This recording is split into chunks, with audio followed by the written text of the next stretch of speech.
Hey guys, good morning. I hope everyone is doing well, and welcome to our first video in the macroeconomics series. And like you know that this channel also focuses on macroeconomics ideas. So as you can see that the market scenario is little bit changing. Okay, so I will not give a lot of technical knowledge in this video. Let's try to keep this as simple as possible and as short as possible because I don't want to overload you with information. Now you know that because the Fed rates increased to 75 bps last month, markets saw a little bit of relief because everyone was expecting an increase of one. Okay, and having said that, all major indices have rallied. Now let's see that the overall market scenario or the sentiment, is it actually bearish or is it actually bullish? So now there are a lot of news coming out that Warren Buffett, who is a very big investor, पता नहीं आपको उसके बारे में पता है कि नहीं, but Warren Buffett has started investing in stocks, and as you can जो भी स्टॉक मार्केट में है उनको पता होगा कि Rakesh Jhunjhunwala has also started investing back in the stock market. And but you can see on the flip side of it, Michael Burry, who predicted the 2008 recession quite correctly. If you have not seen the video movie yet, go and see it on Netflix. The movie is called as The Big Short. Okay, you will really like the movie. Kristen Bell has played market Michael Burry, and he is predicting that we are expecting to have even worse scenario than we had in 2008. Okay, you can follow each of these people on Twitter, and you can see how big money are playing or performing. Okay, so let's keep news everything aside, China Taiwan war everything aside, and let's just focus today on charts and see where we are on the basis of technical analysis. Okay, and going forward we'll see that we'll try to compare that only if we do technical analysis and don't follow news, is it going to work or not. I will not give you my advice on this. I will let the action speak for you, and आप खुद decide करो कि आपको news देखना है या technical analysis खाली करना है, क्या बेस्ट है आपके लिए, क्या एक्चुअली काम करता है, वो आप खुद डिसाइड करो। ठीक है, तो आज हम लोग चार इंडिसेस देखेंगे बिकॉज अगर मैं हर एक इंडिसेस आपको दिखा दिया तो आप पूरा कंफ्यूज हो जाओगे, एंड थोड़ा सा नॉइज आएगा guys because there is some construction work going on in my building. Okay, तो आज हम लोग S&P 500 देखेंगे, नैस्डैक देखेंगे, विक्स क्या है वो समझेंगे, एंड DXY के बारे में थोड़ा बहुत बात करेंगे। ठीक है, डॉलर इंडेक्स के बारे में।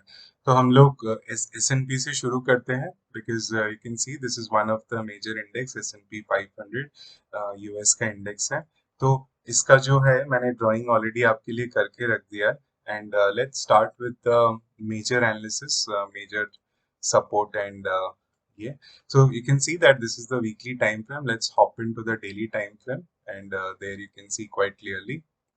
Okay, you can see that हम लोग बहुत दिन से S&P में एक अप रन में है, बहुत अच्छा अप रन आया था। ये वाला जो एरिया है ये कोविड क्रैश है। You can see that how markets had, how fast they had come down during the COVID crash. Sorry, ये 2008 recession वाला crash है।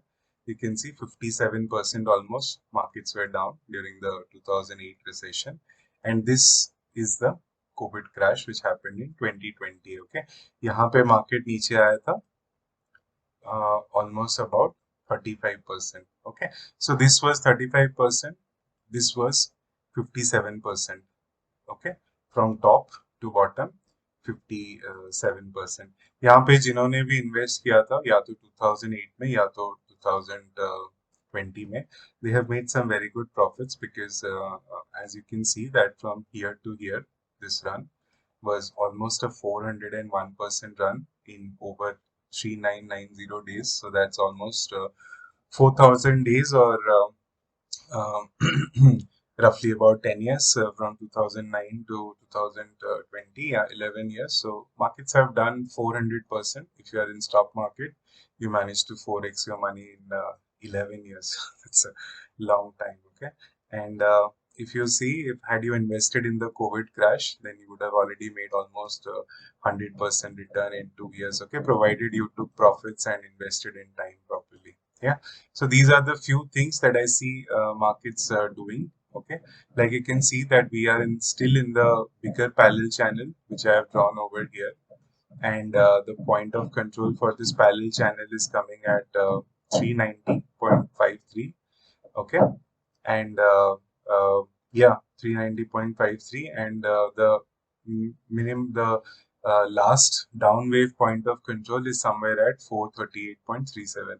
अभी point of control क्या होता है आपको पता होगा, because I always मैं जो भी वीडियो बनाता हूँ उसमें point of control का बहुत mention होता है, and अगर आप देखोगे तो ये पैरेलल चैनल के टॉप से वो नीचे आके bottom of the parallel channel में सपोर्ट पा रहा है। ओके, सो पहला चीज ये है कि आप कितना भी बोल लो कि मार्केट यहाँ से ऊपर चला गया है, but actually you can see that it is just bouncing from support.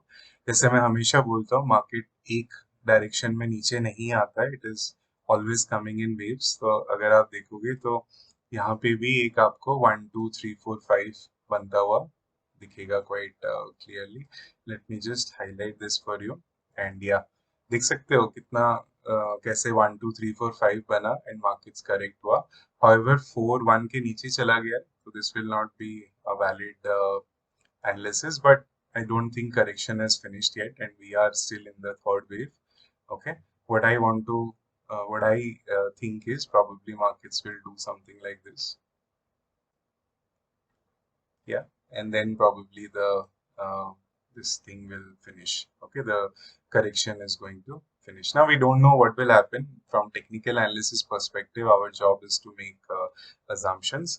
तो ये जो भी पैरेलल चैनल्स मैंने ड्रॉ किए हैं, यू कैन सी दैट यहाँ पे अच्छा रिजेक्शन आया था और यहाँ पे अच्छा सपोर्ट आया था।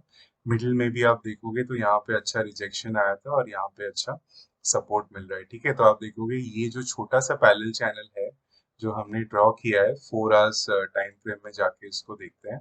You can see that market अभी वो पैरेलल चैनल से बाहर निकल चुका है and it is finding some support on it. ठीक है, तो अभी हम लोग को फिगर आउट करना है कि ये कहाँ तक ऊपर जा सकता है। Yeah, because if you figure out that, then it will be quite easy for you to understand. Yeah, so now you remember that there is one point of control here. Let's just mark this point of control so that we can delete it later. Let's just change the color of it. And this is the point of control. इसको हम लोग delete कर देते हैं ताकि अच्छा view मिलेगा आपको। एंड जो मेजर पॉइंट ऑफ कंट्रोल है वो वाला यहाँ पे है। ठीक है, तो इसको भी हम लोग मार्क कर देते हैं यहाँ पे। तो ये हो गया पॉइंट ऑफ कंट्रोल। ठीक है, अभी इसको डिलीट कर देते हैं। अभी चार्ट थोड़ा आपको क्लियर दिख रहा होगा।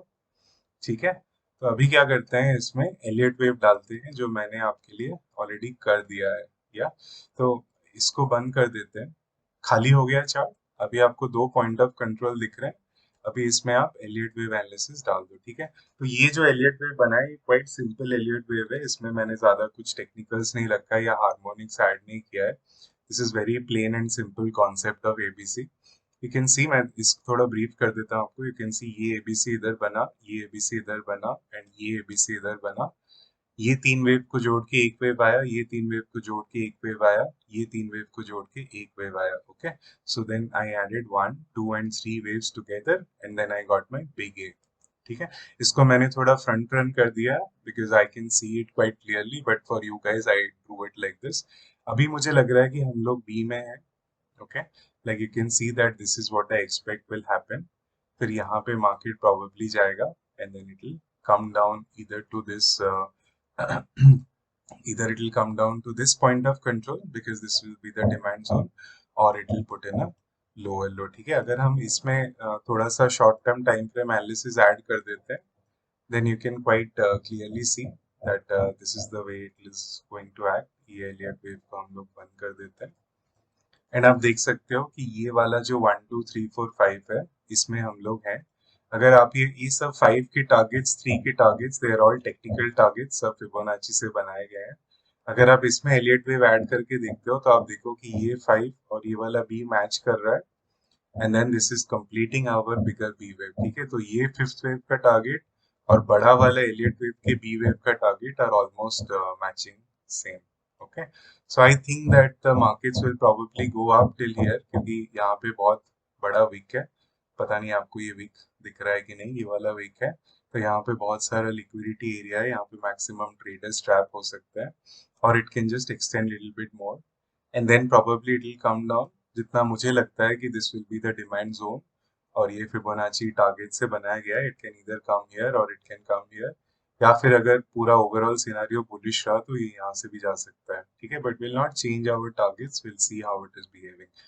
उसके बाद मे बी फिफ्थ वेव इधर आएगा, ठीक है। Once this finishes, I think a major correction might happen because you see the pattern which is forming and the RSI is already looking quite oversold. So जब तक ये होगा, RSI will probably be somewhere here with lot of bearish divergence on it, ठीक है। तो ये वाला हमारा हो गया S&P का। अगर मैं सारे एनालिसिस ऑन कर देता हूँ, I will just reduce this shorter time frame analysis, then आप देख सकते हो that this will be our prediction for S&P going forward. तो अगर हम लोग को लगता है कि S&P थोड़ा सा और ऊपर जा सकता है, तो प्रोबेबली जैसे हमने लास्ट वीडियो में डिस्कस किया था कि बिटकॉइन जाके higher high top of the parallel channel touch करके वापस आ सकता है। तो इसीलिए मेरे को लगता है कि S&P क्योंकि और ऊपर जाना बाकी है, मे बी बिटकॉइन थोड़ा सा और ऊपर जा सकता है, and then probably a correction will happen and then it will go and tap the higher areas, और बिटकॉइन का वही करस्पॉन्डिंग 28,000 के आसपास it will tap. Okay, so this is how you try to figure out कि stock market में क्या हो रहा है, and you try to correlate it to bitcoin. Now ये क्यों इम्पोर्टेंट है, मैं आपको एक इसमें दिखा देता हूँ। Now, what you have to do is you have to just go here. You can see there is a plus button over here. इसको आप प्रेस करो, यहाँ पे BTC USD टाइप करो, ठीक है, या USDT टाइप करो। उसके बाद ऑल में जाना, अगर आप कहीं और पे हो ऑल में चले जाना, देखना USDT and then new price scale click कर देना। तो ये BTC का चार्ट ना ओवरले हो जाता है इसके ऊपर। एंड बिकॉज ये वाला जो स्टॉक मार्केट का चार्ट है, आप देखो ये लॉग में है, तो BTC का चार्ट भी हमें लॉग में करना पड़ेगा। तो इस पर राइट क्लिक करना एंड लॉगरिथमिक कर देना, ठीक है। आप देखो BTC is just following stock market. अगर आप इसको थोड़ा सा जूम इन करते हो, तो जैसे स्टॉक मार्केट नीचे आया है, BTC उससे ज्यादा नीचे आया है, because it is more volatile than stock market. And जैसे स्टॉक मार्केट ऊपर गया है, BTC भी ऊपर गया। यू कैन सी पहले स्टॉक मार्केट ऊपर जाता है, फिर BTC ऊपर जाता है, एंड गिरते वक्त पहले BTC गिरता है, फिर स्टॉक मार्केट गिरता है, ठीक है। तो इसको थोड़ा सा आप एनालाइज करो खुद बैठ के। आई am not going two spoon feed you over here, but basically this is it, ठीक है। एक बार ये हो गया तो इसको बस इधर ये जो आंख वाला बटन है, इसको क्लिक करके आप हाइड कर दो। Okay, now moving on to the next which is Nasdaq। Nasdaq का भी डेली टाइम फ्रेम से ही हम लोग स्टार्ट करेंगे, and will keep the format of analysis same. Like you can C Nasdaq का ये चार्ट है, एंड अगर मैं मैक्रो ड्राइंग्स ऑन करता हूँ, तो सिमिलरली हम लोग एक पैरेलल चैनल के अंदर थे, जिससे हम लोग अभी ब्रेकआउट कर चुके हैं, and you can see that there is a new parallel channel which is forming. And Nasdaq का थोड़ा सा क्लियर दिखता है S&P 500 से। यू कैन सी दैट ये जो 1 2 3 4 5 है, मे बी ये ऐसे कुछ बनेगा इधर आके, and then probably correction finish होगा। तो हम लोग प्रोबेबली अभी फोर्थ वेव में है, एंड या तो इसका भी पॉइंट ऑफ कंट्रोल इधर है, इसका भी पॉइंट ऑफ कंट्रोल इधर है। तो ये दो के बेसिस पे सब एनालिसिस बने हैं। Like you can see that Nasdaq क्या फ्रंट रन करता है S&P से, तो it is already on the top of parallel channel. अगर इसका हम लोग एलियट वेव एनालिसिस बनाते हैं, तो आपको क्लियरली दिख रहा होगा कि इधर एक it's drop down to little bit lower time frames, क्योंकि वहां पे एलियट वेव क्वाइट क्लियरली दिखेगा आपको। या यू कैन सी कि यहाँ पे एक ABC था, ओके, फिर वो बड़ा ABC बन गया करेक्ट होके, and then we got our A। And अभी प्रोबेबली हम लोग ये वाले वेव में है, which is the fourth wave as per us, as per me. And these are the technical targets for the wave 15212, and probably from here markets are going to come down again. Now जब वो नीचे आएगा market, वो पता नहीं कितना आएगा, that will depend कि तब सिनेरियो कैसा है। प्रोबेबली ये वाला सपोर्ट एरिया वापस टेस्ट करने आएगा, और अगर यहाँ पे सपोर्ट नहीं मिला, तो it will go and test this bottom area. Okay, market का वही काम है, ऊपर जाते वक्त उसने जो जो सपोर्ट बना के वो गया है, नीचे आते वक्त वही वही सपोर्ट वो टेस्ट करते रहेगा, ठीक है। अगर आपको ये बेसिक चीज समझ में नहीं आता है, तो मैं आपको एक छोटे से लॉजिक में इसको समझा देता हूँ। अगर आप BTC के चार्ट में जाओगे डेली में, अब देखोगे कि अगर मैं हर एक ड्राइंग हाइड कर दूं, ये वाले सब डिलीट कर दूं, I don't want to do it, but why don't we do one thing, why don't we load a new chart and yeah, let's make a new layout and let's discuss this. अगर आप देखोगे यहाँ पे ये वाला BTC का chart है daily में, BTC USD, इसको लॉग में चेंज कर दो and then you can see कि जब ये वाला बुल रन हो रहा था, मान लो आपको कुछ नहीं पता था, all you have to do is जब ये लोकल लो देता है ना, ऊपर जाके नीचे आके फिर ऊपर जाता है, एक लोकल लो बनता है, तब आप ना ये बस सपोर्ट्स मार्क कर लिया करो, ये जब ऊपर जा रहा है इधर एक सपोर्ट है, इधर एक सपोर्ट है, एंड देन जब मार्केट यहाँ से नीचे आ रहा है ना, it is going to only test these supports. अगर आप थोड़ा और लोअर टाइम फ्रेम में जाओगे, जैसे 4 घंटे पे जाओगे, तो आप देखो कि पहला वाला सपोर्ट में मार्केट ट्राई किया रिवर्स होने के लिए, कैन सी फर्स्ट सपोर्ट में रिवर्स करने के लिए ट्राई किया, ओके, बट बिकॉज वो नहीं हुआ है, इसीलिए नेक्स्ट सपोर्ट में आ गया मार्केट। फिर देखो नेक्स्ट सपोर्ट के पास मार्केट कितना अच्छा कंसोलिडेट किया, अक्यूमुलेट किया, अच्छा पैटर्न बनाया एंड देन ऊपर गया, ओके। फिर जब इधर से हम लोग ऊपर जा रहे थे, फिर से और थोड़े थोड़े सपोर्ट्स बन गए, ये बन गया, ये बन गया, तो जब नीचे आ रहा है ना, वापस वही काम है मार्केट का, सपोर्ट टेस्ट करना। देख सकते हो यहाँ पे टेस्ट हुआ है, यहाँ पे टेस्ट हुआ है एंड फाइनली इस जगह पे उसको कितना अच्छा सपोर्ट मिला, फिर वो ऊपर गया। फिर वापस जैसे नीचे आया, फिर से और एक सपोर्ट टेस्ट किया, ओके। फिर आप और नीचे जाओगे तो आप बस सपोर्ट मार्क करते चलो, बट लोकल लोज के सपोर्ट, कोई भी सपोर्ट मत मार्क कर देना। ये देखो कि यहाँ से ये डायरेक्ट सपोर्ट ब्रेक किया तो मार्केट धड़ाम से नीचे चला गया, ठीक है। तो ये वाला जो सपोर्ट है इधर, वहां पे मार्केट अच्छा रेस्ट किया एंड देन वो किया। तो अगर आप स्पॉट इन्वेस्टिंग कर रहे हो तो आई सजेस्ट कि आप डेली चार्ट में जाओ और ये बड़े बड़े सपोर्ट्स आइडेंटिफाई करने का प्रैक्टिस करो, because once you market then you will see that market is just down trend में क्या होता है, वो सपोर्ट टेस्ट करते जाता है, अप ट्रेंड में क्या होता है, वो रेजिस्टेंस ब्रेक करते जाता है, या। So this is a simple concept for you, I hope you understand this. Now moving on to our indices analysis, let's go to this and Nasdaq पे थे हम लोग ना, या। तो इसका एलियट वेव भी वैसे ही मैं बोल रहा हूँ कि ये जो टॉप है, ये वो जाके टेस्ट करेगा and then probably it will come down, ठीक है। तो आप अगर सब ड्राइंग ऑफ, इसका जो शॉर्टर फ्रेम ड्राइंग है, मैं थोड़ा वो दिखा देता हूँ आपको, ताकि आपको थोड़े बहुत आइडियाज मिल जाए कि वो कैसे काम करेगा। यू कैन सी दैट मैं ये सब ड्राइंग करके रखता हूँ क्योंकि मैं यूएस स्टॉक मार्केट में भी इन्वेस्ट करता हूँ। यू कैन सी दैट ये वाला जो लिक्विडिटी ग्रैब है, ये कल रात को हुआ था, you can see this week over here, okay. Now this week is going to get tested again and probably market will go in and put in little bit higher high, ठीक है, Nasdaq का, and then probably it is going to come down and correct, या। Now ये तो indices हो गए, bitcoin भी डालोगे इसमें, आप देखोगे कि बिटकॉइन इसी को फॉलो कर रहा है and there is no major change, you can go and see it. ना थोड़े बहुत टिप्स आपको देता हूँ आज, इसके बाद वाले जो एनालिसिस है ये विक्स का है, okay. Now VIX is something which, VIX का मतलब क्या है कि मार्केट में कितना फियर है, विक्स वो मेजर करता है, ओके।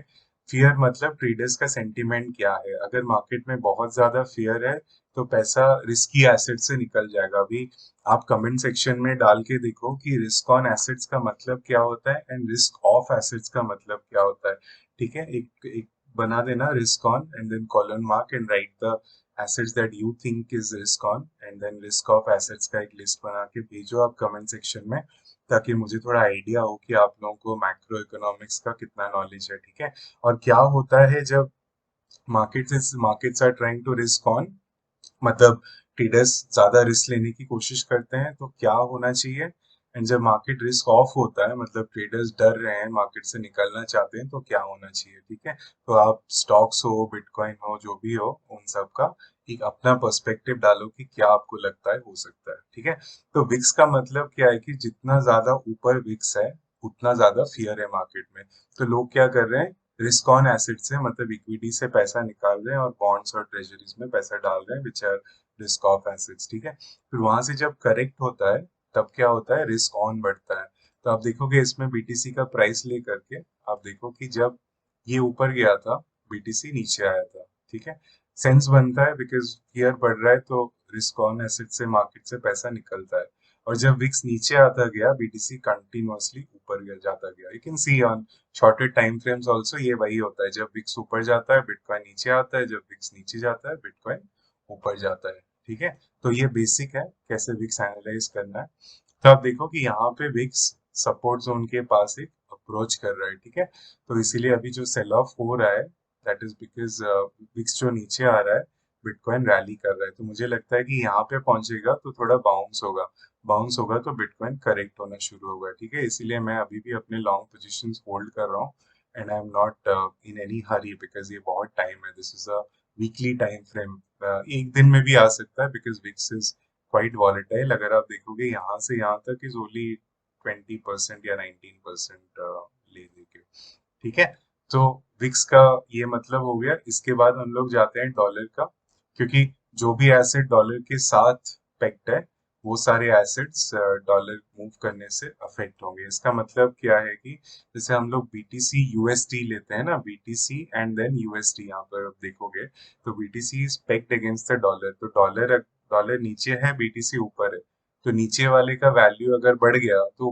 पूरा फैक्टर का वैल्यू कम हो जाएगा ना। ये बेसिक फ्रैक्शन है कि ऊपर जो होता है उसको न्यूमरेटर बोलते हैं, नीचे जो होता है उसको डिनोमिनेटर बोलते हैं। अगर डिनोमिनेटर को हम लोग बढ़ा देते हैं तो पूरा फ्रैक्शन कम हो गया ना। इसीलिए 1/2 होता है 0.5, बट मैं 2 को अगर 4 कर दूं फिर वो 0.25 हो गया ना, तो वो और कम हो गया। तो लॉजिक वही सेम है, आपको इसको ज्यादा कॉम्प्लिकेट नहीं करना है। अभी डॉलर और बिटकॉइन हमेशा इक्वली काम नहीं करते हैं, तो आप इसको थोड़ा बैठ के एनालाइज करो। मैं बोल सकता हूँ but then the video will go too long, will cover it in one more day. तो वीकली एनालिसिस डॉलर का भी देखोगे तो एलियट वेव एनालिसिस है इधर एंड प्रोबेबली सब कुछ ऑन है इसका। हाँ, बिकॉज डॉलर इतना टेक्निकल नहीं है, तो जितना फॉरेक्स मार्केट के लिए एनालिसिस चाहिए मैंने उतना ही बनाया। ठीक है, तो ये वीकली टाइम फ्रेम है। अगर आप डेली में जाओगे तो थोड़ा बेटर व्यू आएगा डॉलर का। ये देखो, तो मुझे लगता है कि डॉलर अभी एक करेक्टिव फेज में है। Once this correction gets over with, ये वाला एबीसी बन जाता है, ये जो मिडिल पैरेलल चैनल है, मुझे लगता है कि अच्छा सपोर्ट मिलेगा डॉलर को। एंड देन प्रोबेबली डॉलर का ये जो बड़ा वाला एबीसी मैंने जो ड्रॉ किया है, because the data is so much, it's better to be on weekly time frame. ये जो डॉलर का जो एबीसी बना है मैंने, मुझे लगता है कि dollar will go again and tap this area, और ये एरिया फुल ऑफ लिक्विडिटी है मार्केट के लिए। ठीक है, तो अगर ये फाइनली मार्केट को यहाँ से नीचे जाना है तो उसको ये वाला एरिया टैप करना पड़ेगा। ओके, तो मुझे लगता है कि ये वाला लिक्विडिटी ग्रैब करने के बाद डॉलर वापस आएगा and then this will be the trigger for bitcoin का up run. Yeah. So I think now you understand little bit कि मैक्रो इकोनॉमिक्स और चार्ट से कैसे क्या होना चाहिए। ये वाला वीडियो अगेन एंड अगेन देखो एंड ट्राई टू अंडरस्टैंड कि मैंने कैसे एलियट वेव एनालिसिस किया है। अभी इंडियन स्टॉक मार्केट में जो लोग हैं उनके लिए ये वाला सेंसेक्स का एनालिसिस है। जो हमारा बीएससी है, मैंने इस पे बहुत दिन पहले बनाया था बिकॉज मेरे एक दोस्त ने बोला था कि यार can you tell me should I take out my mutual funds और नॉट। और मैं भी म्यूचुअल फंड्स में इन्वेस्टेड हूँ, तो I wanted to take profits on my mutual funds especially when the market top, so I took all my profits in mutual fund somewhere around 61,200 300 level. अभी अगर आपको ये चार्ट याद नहीं है तो मैंने ट्विटर पे ये वाला चार्ट का एनालिसिस डाला था। If you can see that, बहुत दिन पहले डाला था। You can go to the beginning of my Twitter days and you can see that ये चार्ट कैसे काम किया था। ठीक है, अभी ये सेंसेक्स देखो जो मैंने अपने चार्ट में डाला था। लेट मी जस्ट, सॉरी, ये वाला चार्ट देखो इधर था, तो आई सेड कि 51,494 पे मेरा शॉर्ट का फर्स्ट टेक प्रॉफिट होगा या पुट का फर्स्ट टेक प्रॉफिट होगा। You can see market has tapped my area and then it has gone up. जैसे मैंने बोला था यहाँ से ऊपर जाएगा, 58,103 should be my take profit for longs. Market has already tapped my take profit area and now probably it will hit the top of the parallel channel and reverse. ठीक है, तो अब देखो कि बिना कुछ न्यूज देखे बिना कुछ देखे मैंने ये वाला एनालिसिस बनाया था। बहुत दिन पहले बनाया था, ट्विटर में जाके देखना, इन सब का प्रूफ है। एंड बहुत सारे स्टॉक मार्केट के दोस्त जो लोग ऑप्शंस करते हैं उन्होंने यहाँ पे ऑप्शन बाइंग किया था एंड यहाँ पे ऑप्शन सेलिंग किया था। And you can imagine the amount of profits they are in. And hopefully that, मैं बेसिकली इसको म्यूचुअल फंड के लिए यूज करता हूँ बिकॉज आई मैं कभी कभी बल्क इन्वेस्टमेंट भी करता हूँ, तो it this analysis helps a lot in that. ठीक है, तो ये वाला हमारा सेंसेक्स का एनालिसिस है। बॉटम टारगेट मेरा 47,000 है। आई डोंट नो ये हिट होगा कि नहीं। जब ये नेक्स्ट पैरेलल चैनल के पास आएगा तब मैं देखूंगा कि how it is reacting, and ये वाला सपोर्ट जब टेस्ट करने आएगा how it is reacting. But ये जो ऊपर गया है ना, एक एक इसमें ये हेल्दी नहीं है बिल्कुल, and probably it is going to correct if the macro economics stay bearish. Okay, now I hope that guys आपको ये समझ में आया हो कि कैसे एनालिसिस करना है, कैसे माइक्रो एनालिसिस। ये क्योंकि ये फर्स्ट वीडियो है, यहाँ पे बहुत कम इंफॉर्मेशन दिया है मैंने। आगे जैसे हम लोग बढ़ते जाएंगे, will try to improve this. Okay, I hope you took some benefit out of the video, guys. Don't forget to drop a like and drop a comment. जो मैंने बोले हैं आपको रिस्क ऑन डिस्टर्ब का, प्लीज कमेंट करो ताकि हम लोग एक डिस्कशन कर सके और मुझे आपका नॉलेज का आइडिया हो। Yeah, so having said that, guys, take care, have a good day, see you again, bye bye.